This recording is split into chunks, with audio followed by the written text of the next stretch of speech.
Hola a todas y a todos, bienvenidos a Emprender en Pijama. Yo soy Juan del Cerro y estamos aquí en este programa disruptivo donde tenemos la oportunidad de platicar, de conversar con las top, los cracks, las y los expertos en marketing, negocios, emprendimiento, impacto social y todo lo que se necesita para poder ser emprendedores de propósito, emprendedores que están cambiando al mundo. Pero por supuesto lo hacemos desde la comodidad de nuestras pijamas. Todos los martes y jueves a las 8 de la mañana tenemos estas entrevistas en vivo en los canales de Facebook, YouTube, LinkedIn, Twitter e Instagram de Juan del Cerro y de Disruptivo TV.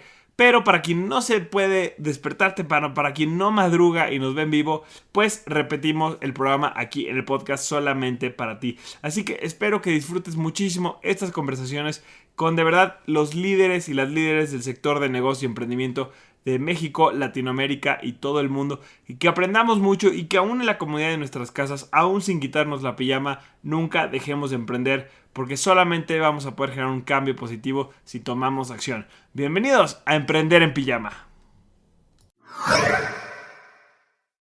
Venga, pues vamos a ver la entrevista con Marcus Dantus, fundador de Startup México, de Shark Tank, y un tipazo. Anécdota personal. Me puse bien nervioso para entrevistar a Marcus, aunque lo conozco, hemos platicado mucho. La verdad nos habíamos esperado, no sé por qué. Hasta él me dijo, ¿por qué te había esperado tanto en entrevistarme? El error que más cometo es no aventarme el clavado cuando quiero hacer algo grande, intimidarme, decir no va a querer. No cometan ese error. No cometan el error de no apostar a lo grande. Ya que le escribimos a Marcus, estuvo súper dispuesto, súper buena onda a entrevistarse. La entrevista estuvo muy buena, cero nervios, muy puro buen hondismo. Así que no le tengan miedo a hacer cosas importantes, a hacer cosas grandes. Anímense. Estamos muy contentos de estar conectados con Marcus Dantus, uno de los principales promotores del emprendimiento en México. Una gran influencia del emprendimiento en América Latina. Muchos de ustedes y muchas de ustedes lo conocen por su participación en Shark Tank en los últimos años, pero en realidad, pues Marcus, ya tienes más de 15 años, ¿no? 13, 14 años trabajando en el ecosistema emprendedor, ayudando a emprendedores. Y bueno, además de eso, tú llevas emprendiendo desde mucho antes, ¿no? O sea, tienes historias desde el 2000 con una de tus primeras startups, así que nos emociona tenerte por acá. Me da coraje que en 40 minutos no vamos a poder contar todo y sacarte todo el jugo y el provecho, pero vamos a hacer lo más posible. Así que bienvenido a Emprender en Pijama. ¿Cómo estás? Muy bien, Juan, gracias. Y además no te preocupes, siempre podemos hacer una segunda, ¿no? Eso, me encanta. Que la gente nos diga, aunque no estamos en vivo y no vamos a poder leer los comentarios como siempre, que la gente nos vaya diciendo en los comentarios, los vamos a leer después, que nos digan si quieren una segunda parte de la entrevista con Marcus Dantus, que estoy seguro que nos van a decir que sí. Oye, Marcus, pues, como decíamos, los que estamos en el mundo emprendedor te conocemos desde hace 6, 7 años, muchísimo, porque pues tú fundaste Startup México, que es uno de los principales hoy, más allá de un lugar físico, es una de las principales organizaciones e impulsores del emprendimiento del país. Después, pues mucha más gente te conocerá porque hace 2 años, me parece, o 3, te entraste al programa, 4 años, entraste al programa de Shark Tank México como uno de los tiburones, ya hablaremos de eso. Obviamente todo el mundo quiere entrar a la mente de un tiburón. Pero bueno, habrá gente que todavía no te conozca. Entonces, para aquellos poquitos, cuéntanos así la versión resumida de cómo te presentas cuando dices quién es Marcus Dantus. Pues mira, yo soy un emprendedor. Siempre he sido un emprendedor y continúo siendo un emprendedor que hace algunos años empezó a invertir en otros emprendedores. Tuve la oportunidad de manejar una incubadora de dispositivos médicos en el 2007. Y luego en el 2010 me fui a Centro, que es la universidad esta creativa. Estuve ahí un ratito y luego me hablaron de Telefónica y fundé Guaira, México. Y entonces con toda esa experiencia decidí fundar Startup México, que se me hacía un programa bastante más inclusivo y bastante más grande. Uh-huh. Y la verdad es que soy un emprendedor que hoy ayuda a otros emprendedores, ¿no? Y trata de inculcar eso de la cadena de favores para que los que les vaya bien ayuden a los otros, ¿no? Y me encanta eso, porque además creo que nadie como un emprendedor que ha tenido que recibir capital, que ha tenido que, ¿no?, cerrar empresas, que ha tenido éxito, pues nadie mejor que un emprendedor le puede dar consejos o puede acompañar, impulsar a otros emprendedores.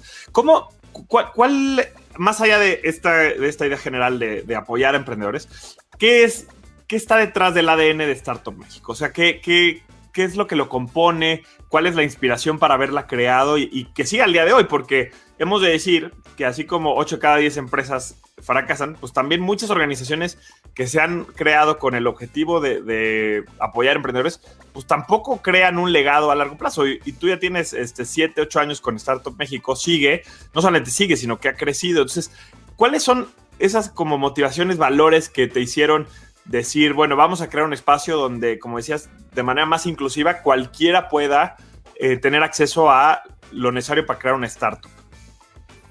Mira, lo primero es, nos enfocamos mucho en crear ecosistemas de emprendimiento donde no los había, ¿no?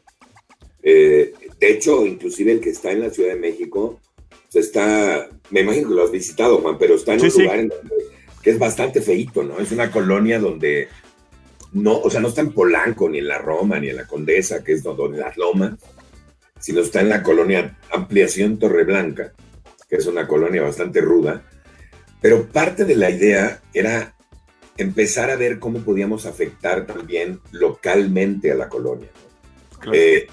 Y cómo podríamos recibir gente. Son dos cosas. Primero, el que cualquiera se sienta cómodo entrando, no importa su clase social y no importa la cantidad de dinero que tenga ni nada. Y segundo, también era, si vas a emprender en el mercado mexicano, tienes que entender que un altísimo porcentaje de la gente que vive en México vive en colonias como la Ampliación Torreblanca, ¿no? Claro. Entonces, si quieres realmente conocer el mercado, pues queríamos plasmarnos en esa zona, ¿no? Me encanta eso. Perdón, dime. No, síguele.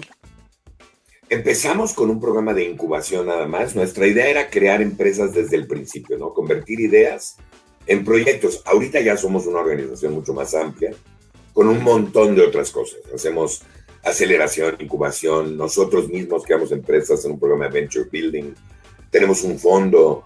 Ahora damos consultoría, soft landing a empresas que vienen de fuera, etcétera, etcétera.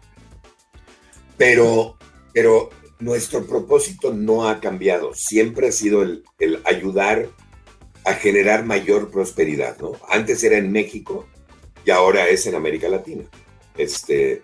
Y creo que el propósito ha sido lo suficientemente fuerte para aguantar el que desaparezca el INADEM, el que ya no haya apoyos para emprendimiento en esta época, etcétera, etcétera, ¿no? Claro. Me encanta esto y de hecho compartimos mucho la filosofía, la visión de que justamente el emprendimiento con propósito tienen más oportunidades, ¿no? Y que además el emprendimiento puede ser una herramienta para la prosperidad. Y ahorita me gustaría que lleguemos a eso, pero antes quiero tocar un punto que mencionabas al principio de por qué Startup México está donde está físicamente, la idea de ser más inclusivos. Esto habla un poco de que cualquier persona puede ser un emprendedor o una emprendedora, ¿no? Hay mucha gente que nos ve. Yo diría que la mayor cantidad de la gente que nos ve, no nada más a nosotros en Disruptivo, sino que consume contenido de emprendimiento, que se involucra en el ecosistema, pues está en un punto en el que quiere emprender, pero no sabe si tiene lo necesario para emprender. Como que le da miedo, ¿no? Entrepreneur publicó, a mí una cifra que se me ocurrió grabar, es que el 84% de las personas le tienen miedo a fracasar para emprender, pero mucho de ese fracaso es miedo a que yo no tenga lo necesario, ¿no? Entonces, en estos años que ustedes han apoyado, creo que más de 800 emprendimientos, si no tengo mal la cifra, pues has de haber visto de todo, que ser emprendedor no te define la carrera, ser emprendedor no te define, como dice, el nivel socioeconómico, de dónde vienes. ¿Qué es lo que sí te define? O sea, ¿qué tienes que tener y qué puedes y qué tienes que desarrollar? Porque más que haber nacido con algo, ¿qué cosas tienes que desarrollar para poder ser un emprendedor o una emprendedora? Fíjate que eso que tocas es muy importante. O sea, la buena noticia es que cualquiera puede desarrollar el grupo de habilidades que, en mi opinión, necesitas para emprender. De hecho, casualmente estoy escribiendo yo un libro sobre eso, ¿no? Sobre las habilidades. No son las habilidades para emprender, Juan, es mucho más importante. Yo creo que son las habilidades para tener éxito en la vida en general, porque no nada más las usas para emprender. Y la primera, casualmente, tiene que ver con lo que mencionaste, que es, yo le llamo audacia, ¿no? Pero es el perder el miedo. El miedo a fracasar, el miedo al qué dirán, el miedo a hablar en público, el miedo a dar tu opinión, o sea, etcétera, etcétera. O sea, estos miedos son los que te paralizan. Pero además de esto, pues hay un montón de otras habilidades, ¿no? El tener un propósito, el tener ambición, el poder planear, el tener un enfoque, resiliencia, adaptabilidad, integridad, etcétera, etcétera, etcétera. Y luego vienen las habilidades humanas, ¿no? Como la empatía, la autenticidad, la humildad, capacidad de liderazgo, etcétera, etcétera. Y lo bueno, y como dices, es que esto se puede desarrollar. De hecho, en el libro hay ejercicios para desarrollar estas habilidades. Me encanta. ¿Nos puedes dar algún ejemplo? Digo, para que y en cuanto esté el libro te vamos a volver a invitar para que nos lo presentes bien y todo, pero por ejemplo esta segunda parte de habilidades, la primera, en realidad creo que de todo lo que mencionaste, yo soy fan, hablo mucho de perder el miedo, de la ambición de querer lograr algo grande, de tener una visión, y bueno, luego la empatía, la humildad, esas pues son mero mole, ¿no? Es lo que más me gusta hablar, porque además también creo que muchas veces no es algo tan conocido, ¿no? La gente dice, no, tengo que mejorar en ventas, tengo que mejorar en conseguir dinero, pero la gente nunca dice, tengo que mejorar en mi empatía, tengo que desarrollar mi curiosidad, ¿no? O sea, la gente no piensa en estas cosas. ¿Nos podrías dar algún ejemplo de cómo podemos desarrollar alguna de estas habilidades humanas, que me encantó que las llamaste habilidades humanas? Sí, o sea, mira, por ejemplo, en el caso de empatía, inclusive para vender más, pues tienes que entender bien qué necesidades tienen tus clientes. Para conectarte con el mundo tienes que entender bien qué necesita el mundo, ¿no? De hecho, para encontrar un propósito, una de las partes importantes, si sigues, hay una filosofía que se llama el Ikigai, que la uso mucho para encontrar tu propósito de vida. La realidad es que necesitas entender un poco y poderte conectar con lo que está pasando. No seguir tú solo un camino a ciegas, sino realmente estar entendiendo o lo que quiere tu cliente, lo que quiere tu público, lo que quiere tu pareja, lo que quieren tus amigos, ¿no? Ponerte un poquito en los zapatos de los demás, ¿no? Y eso te va a hacer conectarte mucho mejor cuando entiendes tu entorno.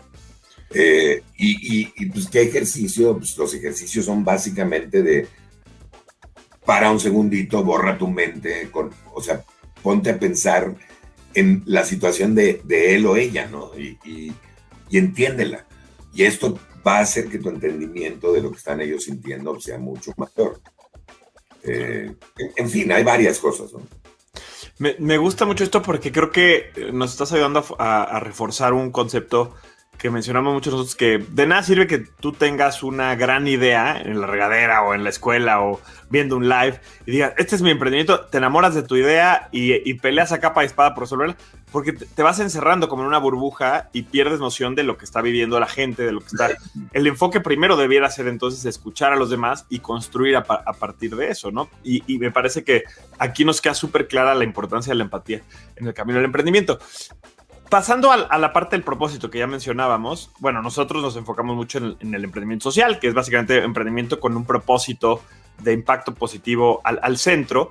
Y si bien tú, el área de trabajo de Startup México, pues son startups sociales, no sociales, de todo, pues tú lo has mencionado muchas veces. El hecho de tener un propósito más allá de ganar dinero fortalece a un emprendimiento, fortalece a una emprendedora, fortalece a un emprendedor. Cuéntanos un poquito... ¿Cuál es tu visión acerca de este concepto del propósito? Y si nos pudieras dar un ejemplo de alguno de los proyectos que has apoyado, que has dicho, estas cuatas, por haber tenido el propósito de tal, la rompieron, ¿no? O sea, fue definitivo en su camino. Mira, primero déjame decirte que yo creo que el distintivo de empresa social pronto se va a borrar, Juan. Yo creo. Yo creo que como sociedad ya no va, y más después de la pandemia, no creo que aceptemos empresas que hagan un daño social o que hagan un daño ecológico. O sea, yo creo que todas las empresas tienen que tener un componente de favorecer a un segmento o a todos los segmentos de la sociedad y de no dañar el planeta. Y la verdad es que me gustaría ver que esto desaparezca. Para mí todas las empresas de alguna u otra manera deberían de ser sociales. Claro. Ahora, Específicamente en materia del propósito, yo creo que las empresas deberían de tener, o sea, muchos dicen, ¿cuál es tu propósito? No, mi propósito es hacer dinero, ¿no? La realidad es que hacer dinero para mí es una consecuencia, no es un propósito. El propósito normalmente asociado con empresas ganadoras es el propósito de mejorar el mundo de alguna manera, de mejorar la vida de las personas, que es el mismo propósito de la innovación, crear valor. Ahora, todas las empresas que tú veas, o sea, un Facebook, pues mejoró la manera de cómo estás en contacto con tus amigos. Un Uber mejoró la manera de cómo te transportas de un lugar a otro con mayor seguridad, limpieza quizá, por lo menos en un inicio, etcétera. Un Amazon mejoró la manera de cómo, digo, inicialmente pedías libros, pero luego pides lo que sea a tu casa de una manera más barata, más competitiva. O sea, todas estas empresas, todas, de alguna u otra manera tienen un propósito que va mucho más allá de nada más hacer dinero. Hacen dinero porque el propósito hace clic con la gente. Claro. Porque la gente aprecia el valor que les están generando, ¿no?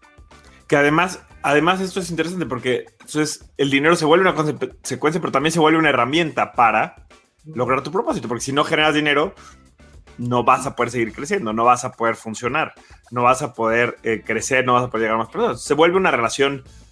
Yo la veo como una relación positiva, ¿no? De propósito. El propósito le suma al dinero y el dinero le suma al propósito, en lugar de lo que mucha gente cree que es restar, que para generar impacto deberías de sacrificar utilidades, ¿no? O sacrificar ganancias, cuando es totalmente al revés.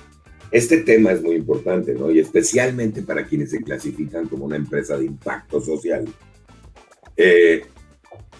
O sea, la definición de empresa es una organización que vende un servicio o producto y genera utilidades. Esa es la definición. O sea, si no generas utilidades, no eres una empresa. Claro. La definición de un startup es básicamente una organización temporal que busca un modelo de negocio recurrente y que si lo encuentra se vuelve una empresa. Entonces, toda startup quiere volverse una empresa y toda empresa se dedica a ganar dinero. Entonces, si tienes una empresa social, llamémosle todavía por la clasificación que se da, de todas maneras necesitas hacer dinero. Luego puedes hacer lo que quieras con el dinero. Puedes regalarlo si quieres. Pero la empresa necesita hacer dinero, porque si no el proyecto no va a sobrevivir, ¿no? Claro, y al final, Elia, hemos conocido muchos proyectos que son muy bien intencionados, pero que por no lograr tener un modelo de negocio, por no generar dinero, utilidades, etcétera, pues se quedan en eso, en buenas intenciones, en ganas de hacer un cambio y no resuelven, ¿no? De manera sistémica los problemas. Oye, vamos a hablar ahora, Marcus, habiendo dado este panorama y entendiendo un poquito más tu visión del emprendimiento, que me encanta. Compartimos muchísimo, la verdad, de lo que pensamos acerca del emprendimiento, del potencial. Quisiera que le hablemos un poquito a la gente que nos está viendo ahorita en medio de una pandemia. Espero que la gente nos siga viendo y vuelva a ver esta entrevista dentro de muchos años. Pero la gente que nos está viendo ahorita, en el momento, en estos primeros días, ¿no? En este 2021 y probablemente en parte del 2022 también.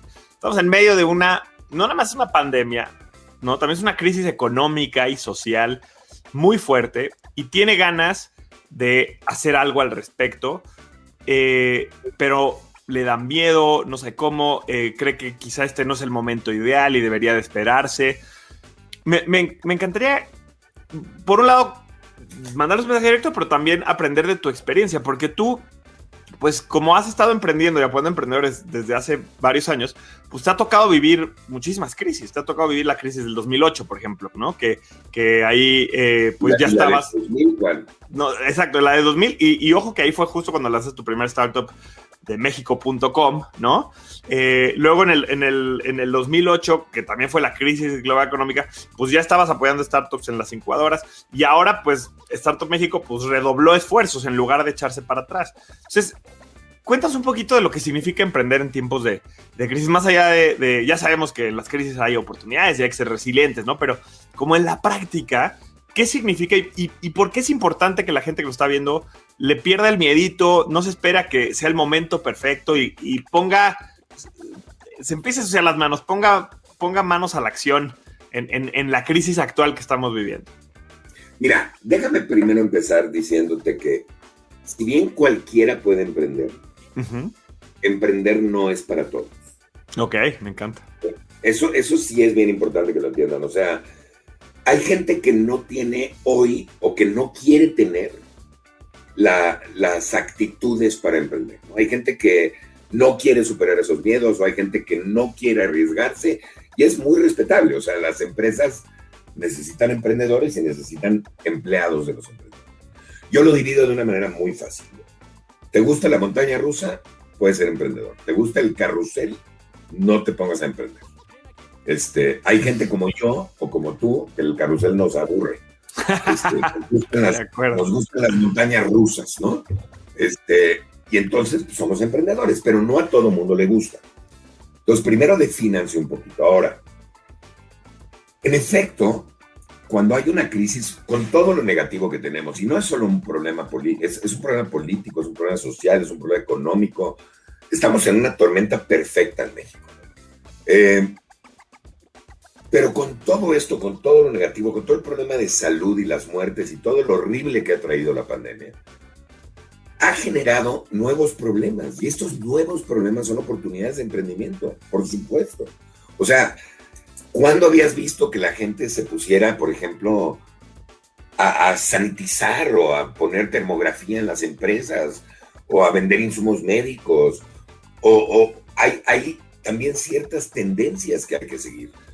O sea, yo no abriría ahorita una agencia de viajes, estaría loco, claro. Pero, por ejemplo, claro que si encuentro algo innovador en logística o en entrega de cosas a domicilios, pues por supuesto es el momento, ¿no? Entonces, hay tendencias que hay que seguir. Yo creo que tiene mucho que ver con cuál es el problema que, como siempre, ¿no? ¿Cuál es el problema que encontraste? ¿Cómo lo resuelves con diferenciación? Pero el momento de emprender no ha cambiado. De hecho, te voy a decir una cosa, desgraciadamente, se han muerto más de 1 millón de pymes y un montón de emprendedores. Y eso también hace que tengamos menos competencia. O sea, también claro. Eso es a favor de poder emprender. Entonces, hay cosas buenas y hay cosas malas. Las cosas malas, por supuesto, es un mal momento económico, no hay apoyos del gobierno federal, inclusive no hay un reconocimiento a los emprendedores como héroes que debería de ser, ¿no? Pero también hay cosas positivas, hay nuevas competencia, hay nuevos problemas, hay nuevas cosas que se pueden hacer. Entonces, el emprender yo creo que sigue como siempre, sigue siendo alguna actividad que deberíamos de seguir haciendo. Hay mucha gente que se quedó sin chamba, hay mucha gente que ¿cómo se llama? Que hoy encuentra algo que puede hacer, que puede crecer, pero no se trata de nada más decidir un día voy a ser emprendedor, no se hace así. Es encontrar un problema, resolverlo con diferenciación y una vez que tienes eso, entonces validarlo y volverte un emprendedor y armarte un equipo bueno, ¿no? No es al revés, o sea, no es de que alguien de repente dice, ¿sabes qué? Ya sé, voy a ser emprendedor. Uh-huh. Yo creo que más bien tiene que encontrar su pasión, qué le gusta, en qué es bueno, etcétera, etcétera, y luego encontrar un problema y una solución y ponerse a emprender. Y ahí es mucho más seguro el camino. Claro. Y habla también de la preparación que tenemos que tener, ¿no? O sea, que no nada más es, como dices, empezar a hacer y ya. Te he escuchado decir varias veces como para que la técnica, la metodología influye muchísimo. Ahorita quiero que también pasemos a ese tema, pero para acabar y cerrar con esta parte del emprender en momentos difíciles, en momentos de esta crisis, porque esta crisis tiene una condición muy particular que es que tenemos que en lo general estar encerrados o con el mínimo contacto, aislados un poco y eso nos cambia, nos mueve, es diferente, ¿no? Es diferente a lo que estamos acostumbrados.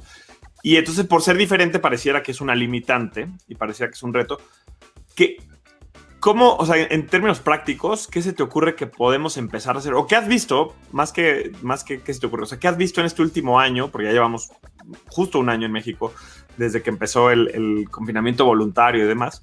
¿Qué has visto que ha hecho la gente para empezar con sus emprendimientos, para empezar con sus proyectos? Que tú digas, estos cuates la hicieron muy bien, qué abusados. ¿Qué podemos empezar a hacer nosotros que hoy estamos viendo y que llevamos un año entre que con miedo, entre que no, o quizás en enero fue el momento en el que nuestro gusanito empezó a hacernos ruido en la panza y decimos, ok, queremos emprender, pero, es que no puedo salir de mi casa. No, desde tu casa se puede, en pijama se puede, por eso estamos en pijama ahorita haciendo esto. ¿Qué podemos empezar a hacer hoy en día en nuestras casas? Porque ya nos dijiste que hay que conocer a la gente, los problemas, encontrar el propósito, pero ¿cómo lo hacemos? O sea, ¿cómo llevamos a la acción esto? Yo creo que es una combinación de factores. Lo primero es, obviamente, el conocimiento, es entender cuáles son las tendencias, entender cuáles son de verdad, o sea, yo sé que suena muy trillado eso de decir encuentra un problema y resuélvelo, pero es de verdad es la técnica para emprender. O sea, hay que saber en dónde estás. A veces hay que reinventarse, hay que cuidar los flujos de las empresas. Y hay que ver las tendencias. Ahorita hay tendencias clarísimas. Todo lo que es, piénsenlo, o sea, la gente está en su casa, entonces el entretenimiento en línea es una super tendencia. Todo lo que es la logística de entrega a domicilio es una tendencia. Todo lo que te haga no salir de tu casa para hacer cosas físicas como gestionar algo, firmar contratos, todo este tipo de cosas, también es una tendencia. O sea, hay un montón de tendencias. Entonces, y de repente, si te pones a pensar en esto, se te va a ocurrir una idea. ¿Qué tienes que hacer?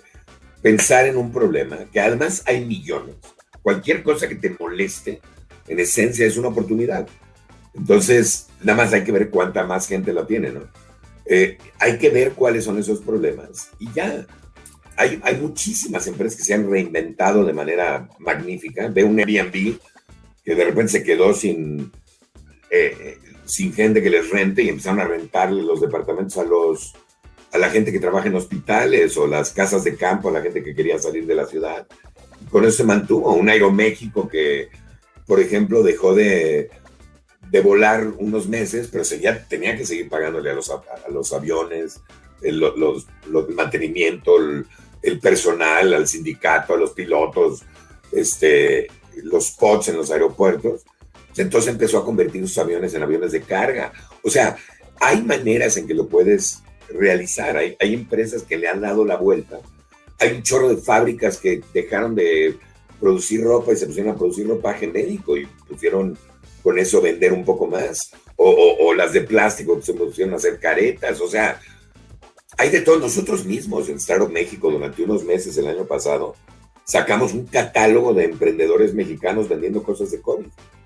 Y seguimos apoyando a los emprendedores, seguía siendo nuestra misión, pero pues ahora conectábamos unos con otros, ¿no? Que salió además de casualidad, porque nos lo empezaron a pedir y luego vimos que podía haber ahí un negocito, que la verdad es que nos ayudó a pagar la nómina varios meses del año pasado. Entonces, todo eso se vale, o sea, se vale reinventarse. Y si vas a empezar un negocio, pues tienes que pensar simplemente en que el mundo ha cambiado un poco y adaptarte a estos cambios del mundo, ¿no? Me encanta esto porque de entrada cuando vemos que alguien grande lo hace, por un lado podría al principio parecer intimidante. Airbnb puede porque tiene mucho dinero, Aeroméxico, pero en realidad si ellos lo hacen, que tienen estructuras robustas, complejas, burocráticas, pues es mucho más fácil pivotear para los que estamos pues, solitos emprendiendo, ¿no? Porque pues, tú de la noche a la mañana puedes tomar una decisión diferente, puedes actuar.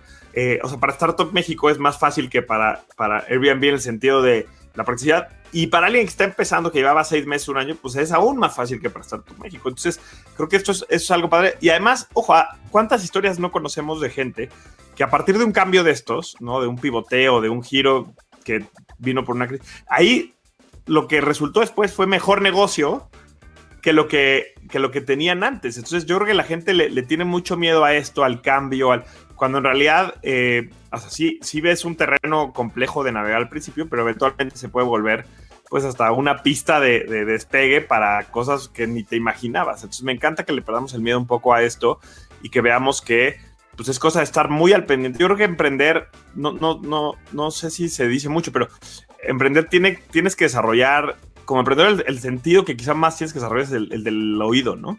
Porque es estar escuchando las tendencias, estar escuchando los problemas de la gente, estar escuchando, y a raíz de eso es donde piensas y donde propones y donde construyes, ¿no? Tienes que estar sintiendo realmente cómo está la situación y sintiendo miedo, Juan. Uh-huh. De verdad es que lo único que hay que tenerle miedo es al miedo. O sea, es lo único. No puedes andar con miedo. Y es una cosa, todos nos ha pasado. A mí me daba miedo hablar en público. Me daba miedo pelearme. Claro que me daba miedo, por supuesto. Pero son cosas que puedes ir superando. A eso me refiero con que puedes generar.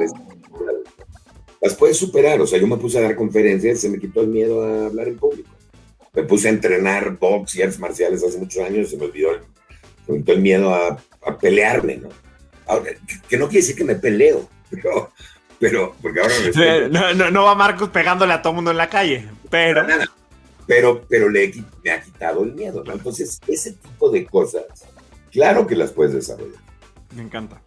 Oye, tenemos 10 minutitos más en los que, porque tú también te tienes que ir, entonces quisiera hacerte un par de preguntas para la gente que nos ve y nos mata, creo, si no te preguntamos acerca de tu experiencia en Shark Tank, de cómo presentarle a un tiburón, porque una de las cosas que da más miedo es, oye, le tengo que pichar a un inversionista, ¿no? Y le tengo que pichar a esta imagen de los tiburones, justo lo que hace es hacernos como más intimidados ante, digo que es el chiste del programa, ¿no? Pero nos hace estar intimidados ante estas personalidades, no nada más los que están en el programa, sino ante cualquier inversionista que nos pueda dar capital. Tú llevas 4 años en Shark Tank, escuchando pitches, peleando con otros tiburones por los proyectos, ¿no? Teniendo que rechazar, teniendo que aceptar, negociando, que es o sea, de los dos lados creo que para el emprendedor es una experiencia de aprendizaje enorme. Para ti supongo que también debe ser una experiencia bien interesante. Cuéntame, o sea, vamos a los dos lados, ¿no? O sea, que un emprendedor que le quiere pichar a un tiburón, no solo en el programa, sino en general, ¿no? Que quiere picharle a un inversionista, ¿qué es lo que a ti te hace? ¿Qué es lo que en esta experiencia, y además digo, tienes un fondo de inversión y todo, nos puedes hablar mucho más, pero bueno, ¿qué es lo que te hace, por ejemplo, en el programa, decirle que sí a un emprendedor y definitivamente decirle que no? O sea, cuando de repente te sales así rapidísimo, cuando tienes súper claro que esa inversión es para ti, ¿cuáles son estas dos cosas? Y quizá la respuesta del sí es mucho más compleja porque debe ser una combinación. Pero bueno, una o dos cositas que te hagan así mucho ruido que dices, ok, esto al menos capta mi interés. Ya luego voy a ver todo el detalle, pero capta mi interés para ver, quiero saber más. ¿Y qué es lo que de plano dices? ¿Sabes qué? I'm out desde el momento número 1. A ver, ahí te va. Yo me fijo en 4 cosas. Ok. En este orden. Primero, me fijo en la idea. ¿A qué me refiero con la idea? O la oportunidad, si le quieres llamar. ¿A qué me refiero con esto? Quiero ver que resuelvan un problema y que lo resuelvan con diferenciación. No me voy a cansar de repetirte esto. O sea, si no lo resuelves, por ejemplo, si no resuelves un problema, te va a costar muchísimo trabajo generar esa necesidad. Y si no lo resuelves con diferenciación, vas a estar peleándote por precio o por marketing o por zona y no vas a crecer, que es el problema principal de las pymes. Entonces, primero, resuelve un problema, que mientras más gente tenga, más grande es tu mercado, y diferencia. Segundo, el equipo. ¿Qué me refiero con el equipo? Que tengas, primero que seas una persona ética, que no me digas mentiras, que me caigas bien, porque mucha gente no se fija en esto, pero si no te cae bien la persona, ¿cómo voy a, o sea, esto es como un matrimonio, ¿no? No voy a casar. ¿Cómo voy a hacer negocios con alguien que no hago clic? Exacto, o sea, tienes que hacer clic con la persona. De preferencia tienen que tener un equipo interno multidisciplinario que se complemente, que unos cubran a otros, que vayan a la misma visión, que tengan el mismo tipo pues inclusive de valores, ¿no? Y luego también que incluyan un equipo externo donde tengan asesores, mentores, etcétera. Pero parte de lo que yo me fijo es que te escuche el chavo. O sea, luego hay chavos que se creen demasiado y ni siquiera te escuchan. Y la realidad es que, si bien el dinero es importante, por supuesto, yo sí considero que es mucho más importante la experiencia que yo tengo, los contactos que te puedo aportar, o este tipo de cosas. Y si no vas a escuchar eso, pues ¿por qué le voy a invertir? Entonces ese es el equipo. La tercera cosa que me fijo yo es si hay sinergia. Ok. ¿A qué me refiero con esto? Si yo entiendo esta industria, si te puedo realmente ayudar, si tengo experiencia en esto. Esto no tiene que ver contigo ni con tu equipo, tiene que ver conmigo. Si tengo los contactos para ayudarte a crecer, porque si no, si me vienes a hablar de algo que no conozco, ¿qué pasa? Pues entonces o sea, yo no te puedo aportar dinero inteligente, sino nada más dinero. Y eso hace mucho más difícil el que te pueda ayudar a tener éxito. Y cuarto, y lo digo en cuarto lugar porque es lo último que me fijo, es la evaluación.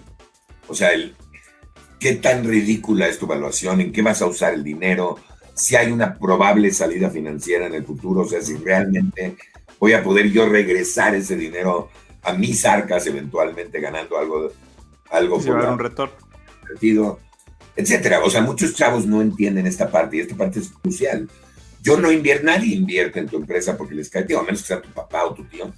No van a invertir en tu empresa porque les caes bien y quieren que te vaya bien. Van a invertir en tu empresa porque quieren ganar dinero, porque ven una oportunidad de ganar dinero. Y esto es lo que tienes que enseñarles, que van a ganar dinero. Y para esto existen las salidas financieras, el salir a bolsa, el que te compre alguien grandote, el que te pueda salir cuando entre un siguiente fondo, el que les des dividendos. De alguna manera tengo que ganar. Entonces, esas son las 4 cosas que yo me fijo.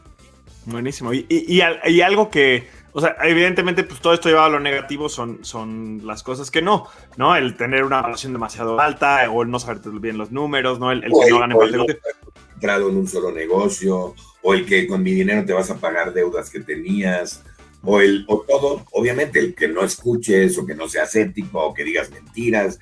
Por supuesto, todo eso te mata la bicho. Me encanta esto y como hemos dicho, o sea, la preparación pues es el mejor amigo del emprendedor, ¿no? Entonces, si conoces estos temas, prepárate hasta investigar al inversionista, no nada más hablando de Marcus, ¿no? Investigar al inversionista para ver si realmente es relevante para ti y tú eres relevante para ella o para él, pues es importantísimo. Oye, lo que estás tocando es súper importante. Muchos chavos no hacen esa tarea. Entonces llegan a un fondo buscando $100,000 y es un fondo que invierte de $1 millón a $10 millones, ¿no? Y entonces, oye, quiero $100,000 y el fondo te dice, no, es que yo invierto $1 millón, bueno, está bien, quiero $1 millón. No, así no va a funcionar.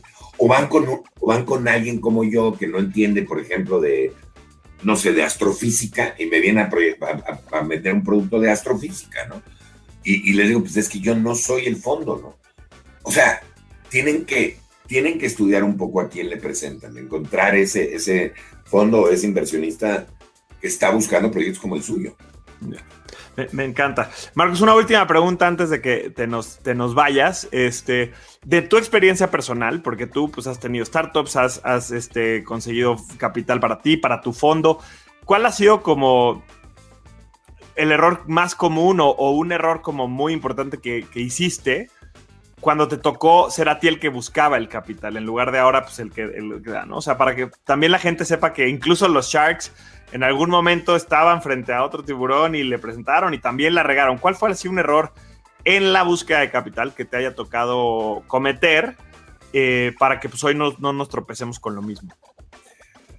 Yo creo que el error más grande que he cometido, y lo he cometido un par de veces, ya aprendí, ¿no? Pero es el no tener realmente validado lo que estás haciendo, sino el asumir.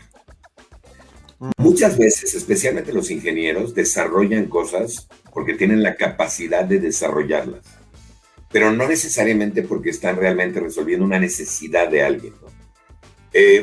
Y luego a la hora de picharlo, las preguntas te matan porque pues, no tienes validado tu producto o servicio. Nadie te ha dicho que sí está dispuesto a comprártelo, o no tienes tracción de ningún tipo. Y obviamente ahí yo creo que te destrozan. Yo cometí ese error 2 veces en 2 empresas. En la segunda pensé que no lo estaba cometiendo hasta que me di cuenta que lo estaba cometiendo. Y de hecho te voy a decir que hice un pitch enfrente de 800 personas y a la mitad del pitch me di cuenta que estaba cometiendo el mismo error y me puse súper nervioso y me salió pésimo. Claro. Pero yo te diría que ese es un error muy común. Mira, me encanta que nos lo compartas porque así también vemos que así empezamos todos, pero pues vamos aprendiendo de nuestros errores, pero también podemos aprender de los demás y así podemos ir avanzando. Marcus, de verdad, me quedo con muchas ganas de hacerte más preguntas, pero sé que te tienes que ir, así que te agradezco. Llegamos hasta acá. Definitivamente te vamos a buscar en un ratito para el round 2. Y ahí preguntaremos también y le diríamos a la gente que nos está viendo, aunque no estamos ahorita vivo, pero déjenos sus comentarios en este post de qué le preguntarían ustedes a Marcus y anotamos todas esas preguntas y las incluimos en el round 2. Marcus, muchas muchísimas... Comprar otra pijama, Juan. Me parece, ahí ya ahorita ya me estoy asando con esta, así que lo hacemos en invierno para que nos... Marcus, muchísimas gracias, de verdad. La gente te puede seguir en todas las redes sociales como Marcus Dantus, ya te he escuchado varias veces que busquen a Marcus Dantus, es el único que hay, está bien fácil de encontrar, podemos aprender muchísimo de ti, te agradecemos mucho este tiempo, y pues nada, vamos a seguir emprendiendo, perdamos el miedo, preparémonos bien. Y venga, a seguir emprendiendo en pijama, que para salir de esta crisis solo lo vamos a hacer si nosotros construimos el camino hacia adelante. Marcos, muchísimas gracias. Igualmente, Juan, y gracias por la invitación. Te mandamos un abrazo enorme. Yo aprendí mucho de Marcus, aprendí mucho de esta conversación, de este espacio. Me hubiera encantado que durara más, que durara 2 o 3 horas, porque tenía muchas más cosas que preguntarle, pero como ya lo dijimos, pues tendremos que hacer esa siguiente entrevista, ese siguiente round en otro momento. Y me encantaría que ustedes nos compartan sus preguntas. Oigan, pues mil gracias. Me despido de todos ustedes. Tengan un excelente día. Compartan esta entrevista, por favor. Compartan este video para que lo vea más gente aunque no esté en vivo. Les mandamos un abrazo enorme. Escríbanme por WhatsApp o manden un mensaje directo o por donde sea, que me encantaría conectar con ustedes y que sigamos creciendo la comunidad. Les mando un abrazo enorme. Nos vemos próximo martes, 8 de la mañana, en vivo, aquí en Emprender en Pijama. Hasta luego, adiós a todos, pórtense bien o mal y me invitan. Chao.